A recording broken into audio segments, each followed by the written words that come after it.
நான் இப்ப ஒரு சொல்ற ஸ்டேட்மெண்ட்டை வச்சு சேதுபதி என்ன மனசுல நினைச்சுக்கிட்டு சாண்ட்ரா கிட்ட பேசினாருங்கிறது அப்பட்டமா எல்லாருக்கும் தெரியும். உள்ள வர்றாரு, சாண்ட்ரா என் மேல கோவமா இருக்கீங்களாமா?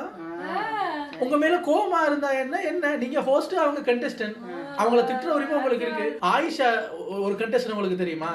கமல் சார் மேல கோவமா இருந்தாங்க.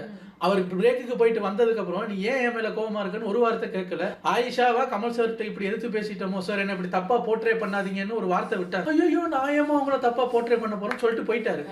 வந்து ஆயிஷாவா சாரி கேட்கிற வரைக்கும் அவர் ஒண்ணுமே பண்ணல. ஒரு ஹோஸ்டா ஒரு கண்டெஸ்டன்ட் திட்டுறது உங்க வேலை.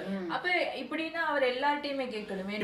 இப்ப அதான் நான் கேட்கணும் என்னன்னா, சாண்ட்ராவை விட திவ்யாவை ஜாஸ்தி திட்டுனீங்க. திவ்யா கிட்ட கேட்கலாம் இல்ல, ஏமா திவ்யா என் மேல கோபமா இருக்கீங்களாமா கேட்கலாம் இல்ல. திவ்யா நார்மல் மூஞ்சியோட இருந்திருக்குமோ? திவ்யாக்குமே மூஞ்சி இப்படிதான் நார்மல் இப்படிதான் இருக்கு. இப்ப என்னன்னா இவருக்கு சாண்ட்ரா தப்பா நினைச்சிருமோ, அவருக்கு இப்ப சாண்ட்ரா பிரச்சனை தப்பா நினைச்சிருவாங்களோன்றதுதான் மேட்ரு. இனி அதுக்கு